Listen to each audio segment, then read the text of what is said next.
हरि वक्रतुंड महाकाय सूर्यकोटि समप्रभ निर्विघ्नं कुरु मे देव सर्वकार्येषु सर्वदा। गुरुर्ब्रह्मा गुरुर्विष्णु गुरुर्देवो महेश्वरः गुरुर्साक्षात् परब्रह्म तस्मै श्री गुरुवे नमः। वसुदेवसुतं देवं कंसचाणूरमर्दनं देवकी परमानन्दं कृष्णं वन्दे जगद्गुरो। कृष्णं नारायणं वन्दे कृष्णं वन्दे व्रजप्रियं कृष्णं द्वैपायनं वन्दे कृष्णं वन्दे पृथासुतं। नारायणं नमस्कृत्य नरं चैव नरोत्तमं देवीं सरस्वतीं व्यासं ततो जयमुदीरयेत्। प्रमाणं भवाब्दे हृदं मामकानां नितं कराभ्यां धृतो येन तस्मात् विधातुर्वसते धृतनाभिकोश परब्रह्मलिङ्गं भजे पाण्डुरङ्गम्। ओम नमो ज्ञानेश्वरा करुणाकरा दयाळा तुमचा अनुग्रह लाधलो पावन झालो चराचरी। श्री गुरुचरण सरोज रज निज मन मुकुर सुधारी भरनौ रघुवर विमल जसु दायक फलचारी। बुद्धिहीन तनु जानिके सुमिरो पवन कुमार फल बुद्धि विद्या धीरो मोहि हरहु कलेश विकार। कर चरण कृतम वा कायजम कर्मजम वा श्रवण नयनजम वा मानसम वा पराधम विहितम विहितम वा सर्वमेतत्क्षमस्व। जय जय करुणाब्दे श्री महादेव शंभो। ओम मृत्युंजयाय रुद्राय नीलकंठाय शंभवे अमृतेशाय सर्वाय महादेवाय ते नमः। सच्चिदानंदरूपाय विश्वोत्पत्त्यादिहेतवे तापत्रय विनाशाय श्रीकृष्णाय वयं नुमः। कृष्णाय वासुदेवाय हरये परमात्मने प्रणतः क्लेशनाशाय गोविंदाय नमो नमः।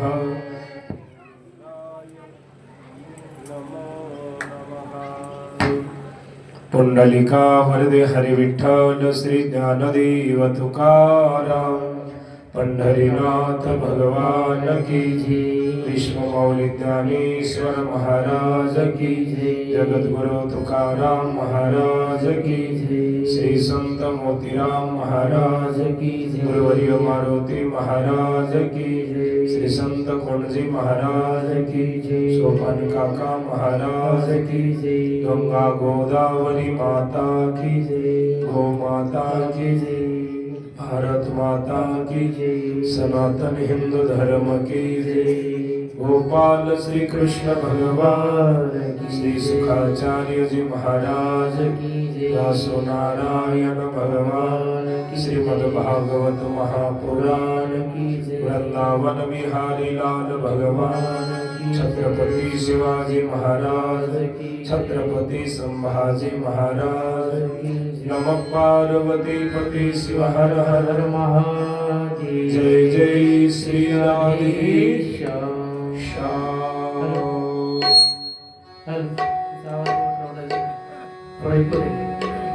राधे राधे गाऊं मैं सदा जय हो किशोरी में गाऊं सदा। राधे राधे मैं गाऊं सदा। राधे राधे मैं गाऊं सदा।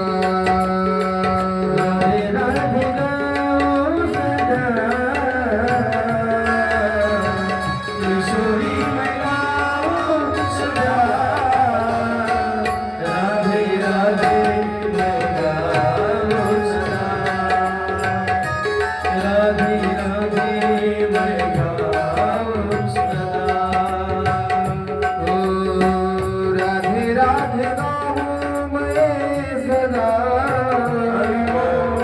हो किशोरी मैं गाऊं सदा राधे राधे मैं गाऊं सदा राधे राधे मैं गाऊं सदा राधे राधे गाऊं सदा किशोरी मैं गाऊं सदा राधे राधे मैं गाऊं सदा राधे राधे मैं गाऊं सदा राधे राधे मैं गाऊं सदा राधे राधे मैं गाऊं सदा किशोरी मैं गाऊं सदा हो राधे राधे मैं गाऊं सदा किशोरी मैं गाऊं सदा राधे राधे मैं गाऊं सदा किशोरी मैं गाऊं सदा ओ लाडली मैं गाऊं सदा किशोरी मैं गाऊं सदा राधे राधे मैं गाऊं सदा राधे राधे मैं गाऊं सदा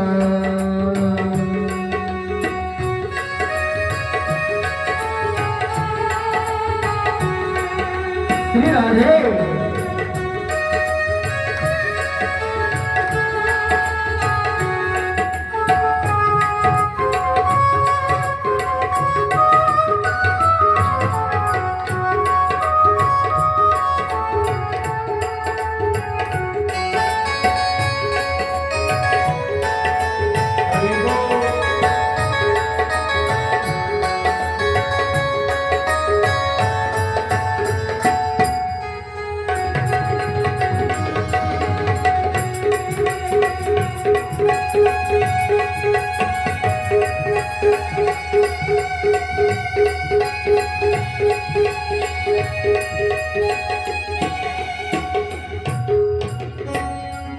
गोपाल श्री कृष्ण भगवान की श्री जय सुखाचार्य जी महाराज की व्यास नारायण भगवान की श्रीमद्भागवत जय महापुराण की जय वृंदावन बिहारी लाल भगवान की जय जय श्री राधे श्याम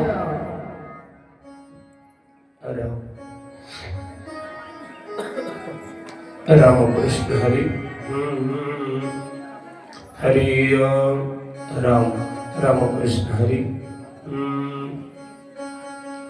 योऽन्तः प्रवेश मम वाचमिमां प्रसुप्ता सञ्जीवयत्यखिलशक्तिधरः स्वधाम्नाम् अन्नौश्च हस्तचरणश्रवणत्वगादीन् प्राणान्नमो भगवते पुरुषाय तुभ्यम् कृष्णाय वासुदेवाय हरये परमात्मने प्रणतः क्लेशनाशाय गोविन्दाय नमो नमः गोविन्दाय नमो नमः। परम मंगलमय अखिलेश्वरा करण करण करुण वरुणालय भक्तवंश कल्पतरु अखिल कोटि ब्रह्मांड चालक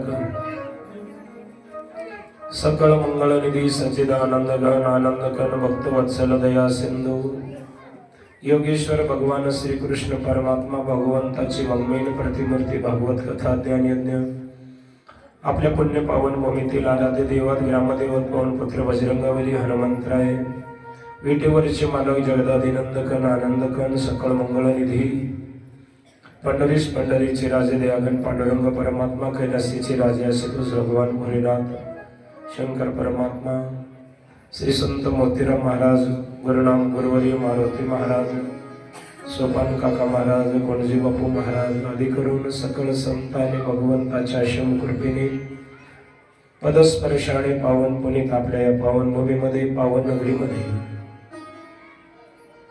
ठोकडगाव नावाच्या पवित्र गावामध्ये गावकरी मंडळींच्या अखंडावरात्र श्रद्धेने, कष्टाने, परिश्रमाने, गावातील सर्व वयवर्ध मंडळींच्या मार्गदर्शनाने, थोर मोठ्यांच्या आशीर्वादाने, पूर्ण गावाच्या एकजुटीने, सप्ताह कमिटी आयोजक संयोजक यांच्या पूर्ण नियोजनाने, पूर्ण गावाच्या एकोप्याने चालत आलेला अखंड हरिनाम सप्ताह आणि आपल्या अखंड हरिनाम सप्ताहातील आजचा चौथा दिवस, चौथ्या दिवसाच्या सेवेसाठी आपण सगळेजण या ठिकाणी हनुमंतरायाच्या पवित्र दरबारामध्ये एकत्र आलेले आहोत. सगळ्यांना मिळून इथं जे काही भगवंताचं नामचिंतन होईल, भगवंताची भक्ती होईल, सेवा होईल, तुम्हा आम्हाला सगळ्यांना मिळून ती सेवा या ग्रंथाच्या अधिष्ठान देवत, गावातील आराध्य देवतेंच्या चरणी समर्पित करायची आहे.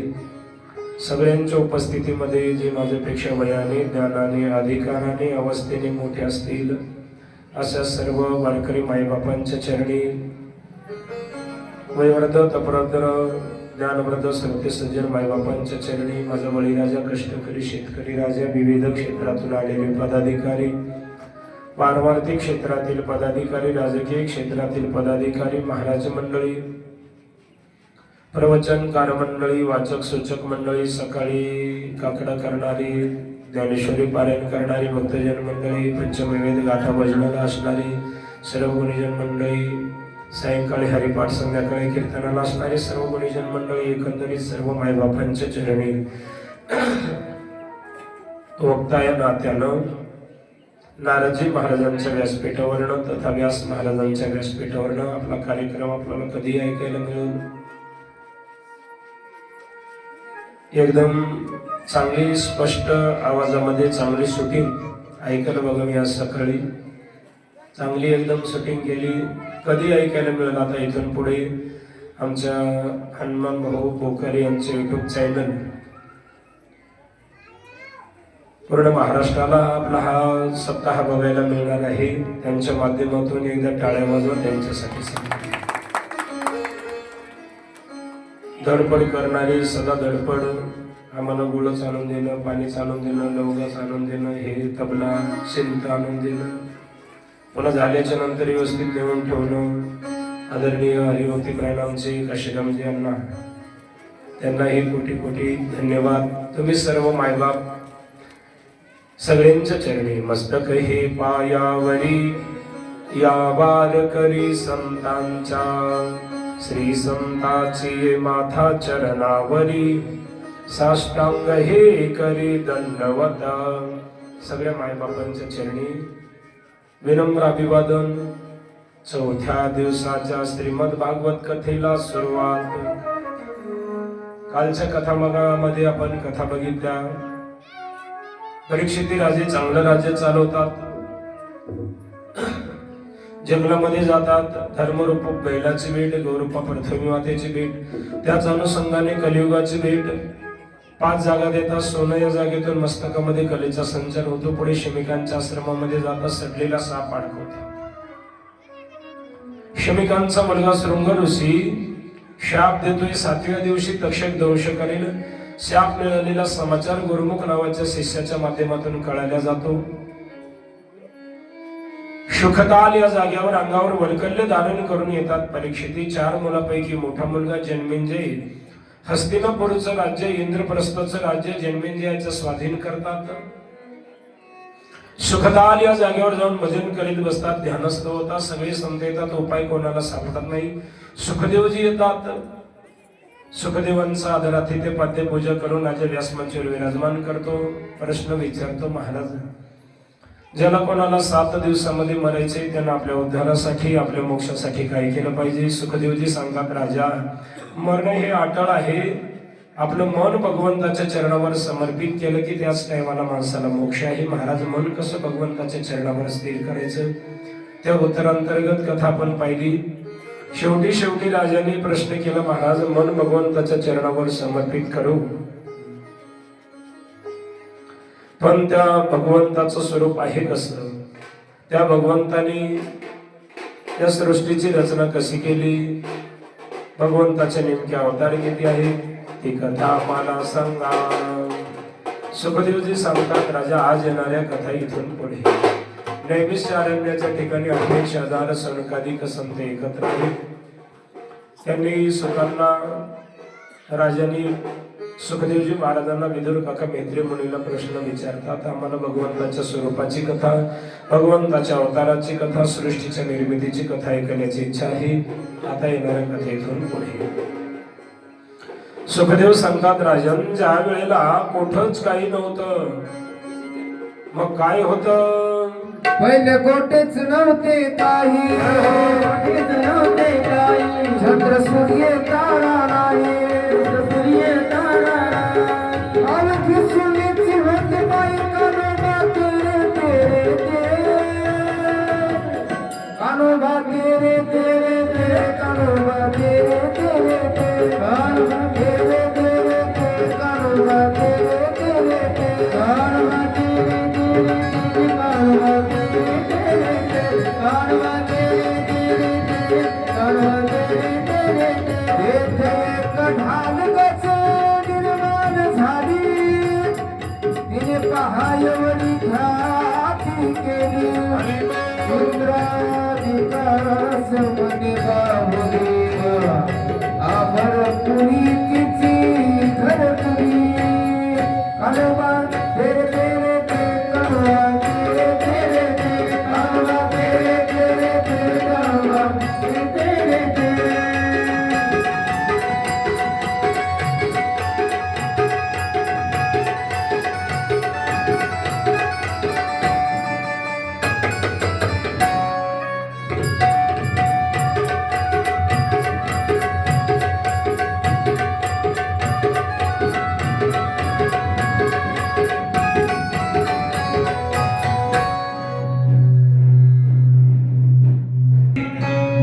चंद्र सूर्य तारा नाही, अवघे शून्याची होते पाही.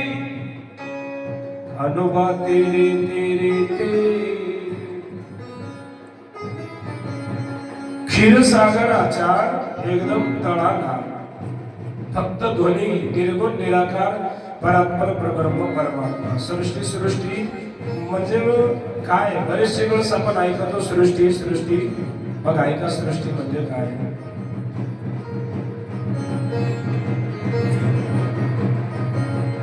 क्षीरसागराच्या तळाला फक्त आवाज, ओ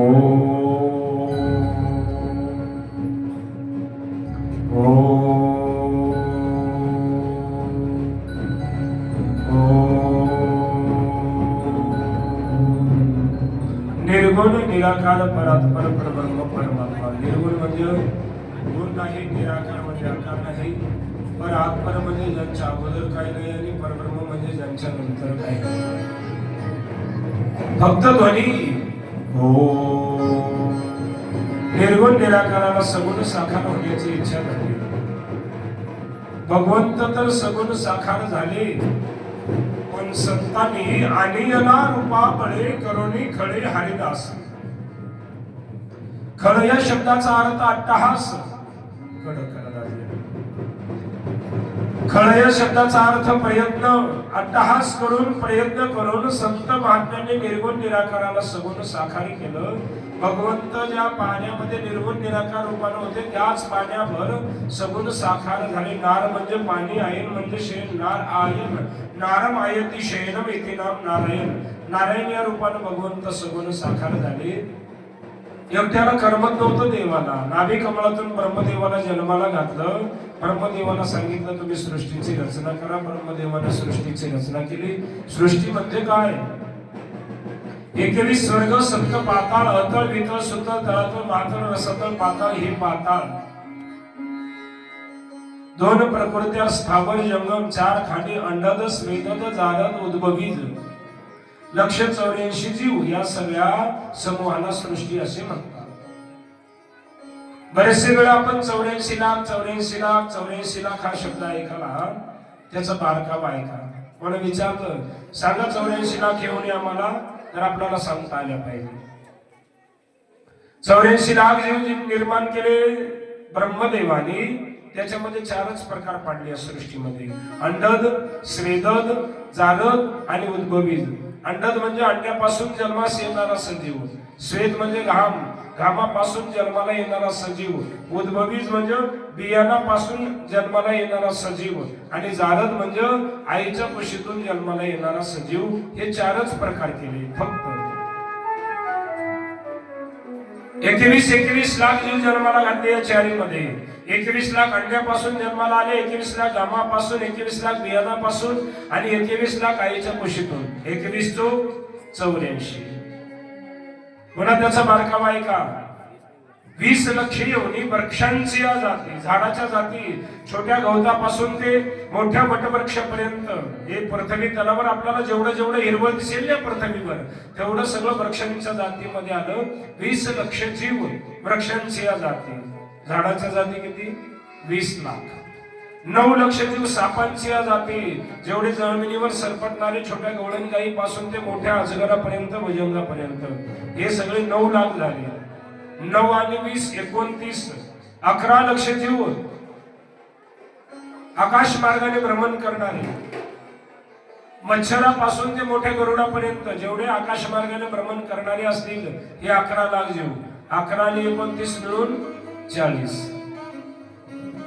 30 लक्ष जीव पशूंची जाती, म्हणजे आपल्या शेतामध्ये जेवढे आडवे प्राणी असतील ना, गाय, म्हैस, घोडा, मांजर, डुकर, बैल, हे सगळे याच्यामध्ये 30 लाख. या महाराज 30 लाख जीव मिळून किती झाले? 70. तुम्ही म्हणजे महाराज मोजानं तुम्हीच, मग तुम्ही आम्हाला विचारायले मग तुम्हाला आणले कसं? 70 लाख. हनुमान भाऊन बरोबर आकडा लक्षात ठेवला. 10 लक्ष जीव जलचरांच्या जाती. मी एवढं बारकाव्याने तुम्हाला माहित व्हावं म्हणून सांगतो. मिळून किती झाल्या? 80 लाख. 3,99,999 आदी मानवांचा. त्याच्यामध्ये माकड, गोरिला, अस्वल, वानर आदी मानव हे सगळे त्याच्यामध्ये आले. मिळून किती झाले? 83,99,999. 84 लाख व्हायला फक्त आता एकच भरती बाकी आहे. हे जीव झाला की 84 लाखाची पूर्णता झाली. 83,99,999 जीव निर्माण केले. झाडामध्ये 20 लाख घातले, सापामध्ये 9 लाख, आकाश मार्गाने 11 लाख, पशूंचा 30 लाख, जलचरांच्या 10 लाख, 3,99,999 आदिमानवांच्या जाती. आता सगळे मिळून झाले 83,99,999. आता ब्रह्माजीला विचार पडला, या सगळ्यांना ज्ञान आहे पण स्वतःच्या उदरनिर्वाहापुरतं. मग आपल्याला असा जीव निर्माण करायचा आहे 84 लाखाची भरती होण्यासाठी. त्या एका जीवानं या सगळ्यांना सांभाळलं पाहिजे. बाकीच्या सगळ्यांना सांभाळण्याचं ज्ञान आणि ज्यानं निर्माण केले त्याची भक्ती करण्याचं ज्ञान असलं पाहिजे. सत्कार्य, धर्मकार्य करण्याचं ज्ञान असलं पाहिजे. म्हणून आपल्याला असं शेवटचा जीव निर्माण घालायचा आहे जन्माला. ब्रह्मदेवानी तपश्चर्या मांडली. तपश्चर्याच्या माध्यमातून उजव्या बाजूतून या पृथ्वीतील पहिला पुरुष, त्यांचं नाव स्वयंभू म्हणू महाराज, आणि डाव्या बाजूतून पहिली स्त्री, त्यांचं नाव देवी शत्रुपा, या दोघांना जन्माला घातलं. या दोघांपासून मानवाचा जीव तयार झाला. मानवांचे जर पूर्वज कोण आहे विचारलं, शेवटची पाळी एक मनुष्य जन्म. शेवटी मानवाला जन्माला घातलं ब्रह्माजीने. 83,99,999 अगोदर निर्माण केली. आणि या सगळ्यांना सांभाळलं पाहिजे. सत्कार्य, धर्मकार्य, मदत करण्याचं ज्ञान असलं पाहिजे. भक्ती, भजन करण्याचं ज्ञान असलं पाहिजे. म्हणून शेवटी मानवाला जन्माला घातलं. देवी शत्रुपा आणि स्वयंभू मनु महाराज, मनु शत्रुपा या दोघांना जन्माला घातलं. राजा त्या दोघांना 5 संतती झाल्या आणि तिथून साऱ्या मानवाची निर्मिती झाली. आपल्याला विचारलं मानवांचे पूर्वज कोण आहेत, तर आपल्याला सांगता आलं पाहिजे मनु आणि शत्रुपा हे आपले मानवांचे पूर्वज आहेत. आपली सगळ्या मानवांची निर्मिती तिथून झाली, मनु शत्रुपापासून. त्यांना 5 संतती झाल्या. 3 मुली, आहुती, प्रसूती, देहोती. 2 मुलं, प्रियव्रत आणि उत्तानपाद. राजाने विचारलं, महाराज आम्हाला प्रत्येकाचं वंश विस्तार ऐकण्याची इच्छा आहे. कोण्या वंशामध्ये कोण्या संतांनी जन्म घेतला, कोण्या भगवंतांनी जन्म घेतला, प्रत्येकाचा वेगवेगळा वंश विस्तार ऐकण्याची इच्छा आहे. सुखदेवजी महाराज राजाला पहिली मुलगी, त्यांचं नाव देवहूती मातेचं चरित्र सांगतात. राजा देवहूती मातेचा विवाह ब्रह्मदेवाचा मुलगा, त्यांचं नाव कर्दम प्रजापती, कर्दमान बरोबर झाला. विवाहाची कथा अशी आहे. राजन कर्दम सतत भगवंताच्या तपश्चर्येमध्ये लीन असायचे. श्रीराम जय राम जय जय राम, श्रीराम जय राम जय जय राम, हरे राम हरे राम, राम राम हरे हरे कृष्ण कृष्ण कृष्ण हरे हरे. भगवंताने प्रसन्न व्हायचं, कर्दमाला मागा म्हणायचं. कर्दमा काय मागायचे ते कर्दमाने मागितलं भगवंताला. देवा यदि रासी समय कामान वरास्त्वाम वरतर्षभ, काम्यानामृत्य सम्मोहम वरतस्तु वर्णीभरम. द्यायचंय ना देवा, एकच वर द्या. जगद्गुरु तुकोबाऱ्यानं देवानी मागा म्हणल्यावर म्हणावं काय द्यायचं देवा? दान देवा देवा, हरी बोल. दान देवा देवा, दान देवा देवा, दान देवा देवा, दान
देवा द्यायचंय ना, एकच वर द्या. हेची दान देगा देवा, तुझा विसर न व्हावा. देवा यदि राशी समय कामान, माझ्या अंतःकरणामध्ये तुमच्याकडे काही मागावं अशी जी इच्छा निर्माण होते ना देवा, ती इच्छाच मारून टाक. याला म्हणायचं मागणी. पुन्हा तपश्चर्या करायची, पुन्हा भगवंताने प्रसन्न व्हायचं. मागा कर्दमा देवा, हेची दान देगा. पुन्हा तपश्चर्या करायची, पुन्हा प्रसन्न व्हायचं. बरेचशे वेळा प्रसन्न झाले, पण मागणी बदलली नाही कर्दमजी महाराजांनी. देवाना हट्ट पकडला तर कर्दमा माझी इच्छा आहे. काय देवा? तुम्ही लग्न करावं, गृहस्थ जीवनामध्ये पदार्पण करावं. देवा तुम्ही सांगता मी लग्न करावं? हो कर्दमा. का बरं देवा मी लग्न करावं? कर्दमा तुमच्या सारख्या महात्म्यांच्या पोटी जन्माला येणारी संतती पूर्ण विश्वभराला भक्तीचा लळा लावेल, पूर्ण विश्वभराला उपदेश करेल. शुद्ध बीज असेल तर त्या शुद्ध बीजाची फळं गोड आणि रसाळ खायला मिळतील, आणि अशुद्ध बीज असेल तर त्या अशुद्ध बीजाची फळं सुद्धा अशुद्धच खायला मिळतील. माझी इच्छा आहे कर्दमा तुम्ही लग्न करावं. तुमच्या पोटाला येणारी संतती व विश्वाला भक्ती शिकवेल. या कलियुगामधला दृष्टांत देतो पटण्यासाठी. विश्वमाली ज्ञानेश्वर महाराजांच्या वडिलांचं नाव विठ्ठलपंत कुलकर्णी, आईचं नाव रुक्मिणी माता. लग्न झालं विठ्ठलपंत कुलकर्णी महाराजांना संसाराविषयी वैराग्य निर्माण झालं, विरक्ती निर्माण झाली. दररोज उठलं की एकच प्रश्न करायचा, मला संन्यास घ्यायचा आहे, माझं मन नाही लागत संसारामध्ये, मला संन्यास घ्यायचा आहे. रुक्मिणी मातेनं न ऐकल्यासारखं करायचं आणि आपापल्या कामामध्ये व्यस्त राहायचं. पुन्हा दुसऱ्या दिवशी तोच प्रकार, मला संन्यास घ्यायचा आहे, माझं मन नाही लागत संसारामध्ये. दररोज एकच प्रश्न, जोपर्यंत मला माझ्या पत्नीची परवानगी मिळणार नाही तोपर्यंत मी संन्यास घेणार नाही. का? आणखी मी पत्नीच्या ऋणातून ऋणमुक्त नाही झालो. कुठलाही पती पत्नीच्या ऋणातून ऋणमुक्त त्यावेळेला होतो मायबाप, ज्या वेळेला पत्नीची कूस पवित्र होते, म्हणजे तिला मुलं बाळ संतती होतात, त्यावेळेला पती पत्नीच्या ऋणातून ऋणमुक्त झाला. जोपर्यंत मुलं बाळ संतती होत नाही तोपर्यंत जगातला कुठलाच पती आपल्या पत्नीच्या ऋणातून ऋणमुक्त होत नाही. एकदा काय मुलं बाळ झाले की मग ऋणमुक्त झाला, परमार्थ करण्यासाठी मोकळा झाला. आणखी मला संतती व्हायची राहिली, ऋण आहे पत्नीचं माझ्यावरती, जोपर्यंत परवानगी मिळणार नाही तोपर्यंत संन्यास दीक्षा घेणार नाही. दररोज एकच प्रश्न. कंटाळून आई साहेबांनी एक दिवस परवानगी म्हणायला नाही जमणार. एक दिवस म्हणाल्या, मालक तुम्हाला जे योग्य वाटते ते करा. त्यालाच परवानगी समजली आणि त्याच वेळेला संसाराचा त्याग केला. गेले काशीला, श्रीपाद स्वामी महाराजांच्या आश्रमामध्ये गेले. नाव खोटं सांगितलं, माझं नाव चैतन्य आहे. तपास निघाला आणि लग्न झाले म्हणून कळालं तर मला संन्यास दीक्षा देणार नाही. या भयापोटी नाव खोटं सांगितलं, माझं नाव चैतन्य. ज्या वेळेला विठ्ठलपंत कुलकर्णी महाराज संन्यास दीक्षा धारण करायला गेले तेव्हापासून रुक्मिणी मातेनं दररोज उठायचं, ब्राह्मी मुहूर्ताला स्नान करायचं, इंद्रायणी मातेचं स्नान केल्याच्या नंतर भगवान भोलेनाथांची पूजा करायची. एकच भाव समर्पित करायचा, देवा माझे मालक घरी यावा, माझे मालक घरी यावा. काहीतरी भाग्य आहे तुमचं आमचं. आई साहेबांनी ज्या स्वर्ण पिंपळाला प्रदक्षिणा दिल्या तोच स्वर्ण पिंपळ आहे आपल्याला प्रदक्षिणा देण्यासाठी सुद्धा. काहीतरी भाग्य आहे आपलं, ज्या स्वर्ण पिंपळाला रुक्मिणी आई साहेबांनी प्रदक्षिणा दिल्या. आळंदी हे गाव, पुण्यभूमी ठाव, दैवताचे नाव सिद्धेश्वर. भगवान सिद्धेश्वरांचं दर्शन घ्यायचं, पिंपळाला प्रदक्षिणा घालायचा. दररोज मनातला एकच पवित्र भाव की माझे मालक वापस यावा. अंतःकरणातून केलेली भक्ती भगवंताला पोचती मायवा. फळाला आली ती तपश्चर्या. ज्यांच्या आश्रमामध्ये होते तीर्थयात्रा सुरू झाली आणि तीर्थयात्रेच्या टप्पा श्रीपाद स्वामी महाराजांचा सिद्धेश्वर भगवंताचं दर्शन घेण्यासाठी आळंदीमध्ये आले. भगवान भोलेनाथांचं दर्शन घेतलं, मंदिरातून बाहेर पडले.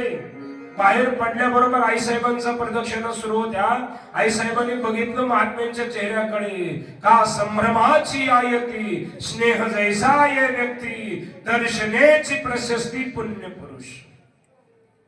कोण किती परमार्थ करत, कोण किती नामचिंतन करत, याच्या खानाखोना सांगितलं बघा विश्वमाऊली ज्ञानेश्वर महाराजांनी ज्ञानेश्वरीमध्ये आणि जगद्गुरु तुकोबारायांनी गाथ्यामध्ये.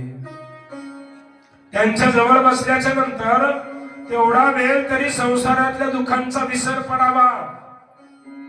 त्यांच्या जवळ बसल्याच्या नंतर तेवढा वेळ तरी नामचिंतन करण्याविषयी मनामध्ये भाव निर्माण व्हावा. त्यांच्या भक्तीच्या लहरीमुळं नकारात्मक ऊर्जा संपावी, सकारात्मक ऊर्जा निर्माण व्हावी. त्यांच्या चेहऱ्याकडे बघितल्याच्या नंतर भगवंताच्या भक्तीचं तेज, भगवंताच्या भक्तीची लाईट त्यांच्या चेहऱ्यावर दिसली की समजायचं हा महात्मा पारमार्थिक आहे. आणि ह्या सगळ्या खानाखोना नाही दिसल्या की समजायचं परमार्थाच्या वाटेवर तर आहे, पण आणखी अंतःकरणापर्यंत परमार्थ नाही पोहोचला. जगद्गुरु तुकोबाराय म्हणतात, या लगी अंतरा आला नारायण, या लगी अंतरा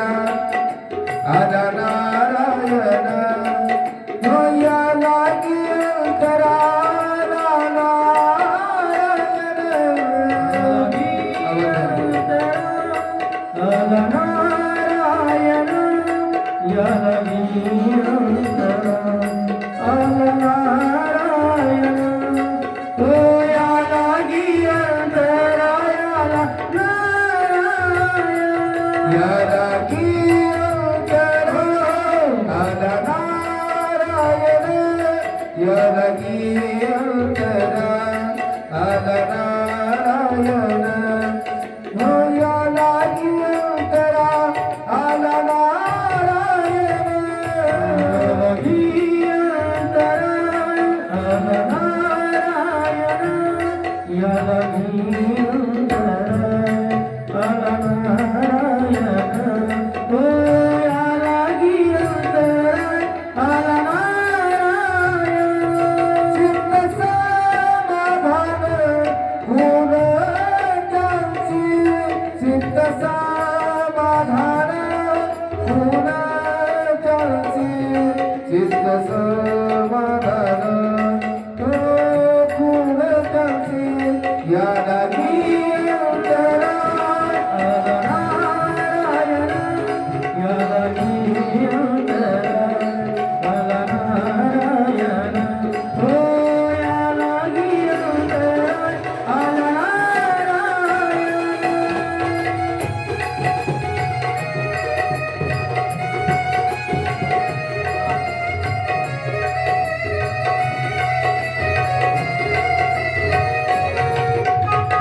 याला की अंतरा आला नारायण चित्त समाधान खून त्याची चेहऱ्यावर समाधान दिसलं भगवंताच्या भक्तीचं ब्रह्म तेज दिसलं की समजायचं हे पारमार्थिक आहे आणि ह्या खानाखोना नाही दिसल्या परमार्थाच्या वाटेवर आहे पण आणखी अंतःकरणापर्यंत परमार्थ पोहोचला नाही पाहिलं महात्म्यांच्या चेहऱ्याकडे दिव्य तेज दिसले त्या चेहऱ्यावरती प्रदक्षिणा बंद केल्या आई साहेबांनी श्रीपाद स्वामी महाराजांचं दर्शन घेतलं श्रीपाद स्वामी महाराजांच्या मुखातून आशीर्वाद बाहेर पडला पुत्रवती भव अष्टपुत्र सौभाग्यवती भव रडायला लागल्या माता श्रीपाद स्वामी महाराजांनी विचारलं बाळा का रडते महाराज रडणं याच्यासाठी चाललंय माझं की तुमचा आशीर्वाद या जन्मीचा का पुढच्या जन्मीचा संशय संभ्रम निर्माण झालाय तुमच्या आशीर्वादाविषयी बाळा आतापर्यंत या वाणीनं फक्त भगवंताचं नामचिंतन केले या वाणीतून बाहेर पडलेला शब्द आतापर्यंत तरी कधी खोटा झाला नाही का संशय घेते माझ्या आशीर्वादावर माझा आशीर्वाद खोटा होणार नाही का संशय घेतेस महाराज त्यामुळे तर संशय आलाय तुम्ही म्हटले की अष्टपुत्र सौभाग्यवती भव पुत्रवती भव असा आशीर्वाद दिलाय तुम्ही मला मालक संन्यास दीक्षा घेण्यासाठी गेले संन्यास स्वीकारलाय मालकाने संन्यास दीक्षा घेतली मग आशीर्वाद या जन्माचा का पुढच्या जन्माचा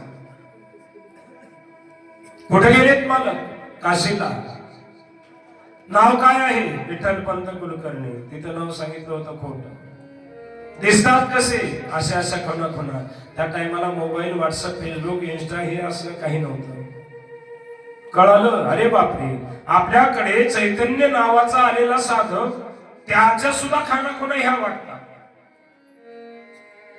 अर्धावट तीर्थयात्रा सोडली मजल दरमजल मुकाम दरमुकाम करीत आले काशीला आल्याबरोबर पहिलं काम केलं आश्रमामध्ये पाऊल टाकल्याबरोबर आवाज दिला चैतन्य विठ्ठलपंत कुलकर्णी आले गुरु महाराजांचं दर्शन घेतल्याबरोबर म्हणले खरं नाव सांगा चोरी पकडली महाराज माझं खरं नाव आहे विठ्ठलपंत कुलकर्णी मी आळंदीचा रहिवासी आहे पत्नी घरी वाट बघायला लागली तुमची जा पुन्हा गृहस्थ जीवनामध्ये पदार्पण करा महाराज एकदा संन्यास घेतल्याच्या नंतर पुन्हा तुम्ही सांगता की संसार करा गृहस्थ जीवनामध्ये पदार्पण करा तुमच्या गुरु महाराजांचा आदेश आहे विठ्ठलपंत कुलकर्णी महाराज तुम्ही काय एवढा हट्ट धरता विठ्ठलपंत कुलकर्णी तुमच्यासारख्या संत महात्म्यांच्या पोटी जन्माला येणारी संतती पूर्ण विश्वभराला उपदेश केल्याशिवाय राहणार नाही. शुद्ध बीज असेल तर त्या शुद्ध बीजाची फळं गोड आणि रसाळ खायला मिळतील, आणि अशुद्ध बीज असेल तर त्या अशुद्ध बीजाची फळं सुद्धा तसलीच खायला मिळतील. जा संसार जीवनामध्ये माझा आशीर्वाद आहे, तुमच्या पोटाला येणारी संतती पूर्ण या विश्वाला भक्ती शिकवल्याशिवाय राहणार नाही. गुरु महाराजांचं दर्शन घेतलं, संन्यास जीवन त्यागलं आणि पुन्हा गृहस्थ जीवनामध्ये पदार्पण केलं. गुरु महाराजांच्या वचनावर विश्वास ठेवून तिथून पुढे त्या प्रपंचरूपी वेलीला फळ आले 4. श्री संत निवृत्तीनाथ महाराज, विश्वमौली ज्ञानेश्वर महाराज, श्री संत सोपान काका महाराज आणि श्री संत मुक्ताबाई महाराज. विठ्ठल पंत कुलकर्णी जर पुन्हा संसारामध्ये आले नसते तर तुम्हाला मला परमार्थ कळाला नसता, तुम्हाला भक्ती ज्ञान हे सगळं काही कळालं नसतं, आपलं अज्ञान दूर झालं नसतं, आपल्याला भगवंताची ओळख झाली नसती. ही जर कृपा कोणाची असेल तर श्रीपाद स्वामींनी सांगितलं, जा तुमच्या पोटाला येणारी संतती शुद्ध बीजा पोटी फळे रसाळ गोमटी. कळण्यासाठी कलियुगातला दृष्टांत दिला. कर्दमजी महाराजांना भगवंत म्हणाले, तुम्ही गृहस्थ जीवनामध्ये पदार्पण करा, तुमच्या पोटी येणारी संतती पूर्ण विश्वभराला भक्ती शिकवेल, उपदेश करेल. देवा लग्न करतो पण एका अटीवर. काय अट आहे कर्दमा? मी लग्न केल्याच्या नंतर माझ्या पोटी मुलगा म्हणून तुम्हाला जन्माला यावा लागेल. किती उच्च कोटीची मागणी आहे. याला म्हणायचं भगवंताकडे भगवंताची मागणी. भगवंताकडे संसाराची मागणी नाही. तुम्ही आम्ही लिस्ट बनवतो संसाराच्या मागणीसाठी, पण ही संसाराची मागणी नाही, भगवंताकडे भगवंताची मागणी आहे. भगवंत जर माझ्या पोटी मुलगा म्हणून जन्माला आले, मी मुलावर प्रेम केलं, भगवंतावर प्रेम केलं, मुलाचे लळे पुरवले, भगवंताचे लळे पुरवले, मुलाचं कौतुक केलं, भगवंताचं कौतुक केलं, म्हणून देवाकडे देवाची मागणी. बाळू महाराज, मला जर देव प्रसन्न झाले, मला होणार नाहीत म्हणा, पण यदा कदाचित जर भगवंत प्रसन्न झाले तर मी भगवंताला म्हणेल, तिथून मोदी साहेबाला बाजूला करा,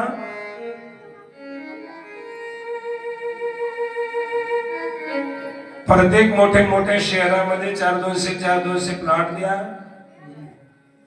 10-5 टन सोनं द्या. हे तुमच्या आमच्या मागण्या, संसारातल्या मागण्या. पण संसारातली मागणी केली नाही. आपण सगळ्या संसारातल्या मागण्या करतोय. बघा, बाळू महाराज एक जण महादेवाचा भक्त होता, त्याला महादेव प्रसन्न झाले, म्हणले मागणे बाबा काय मागायचे, ते एकच वर आहे फक्त. ते म्हणला, देवा थांबा विचारून येतो. कोणाला विचारायला गेला असं हनुमान भाऊ? ते आईला थोडंच विचारायला गेलंय.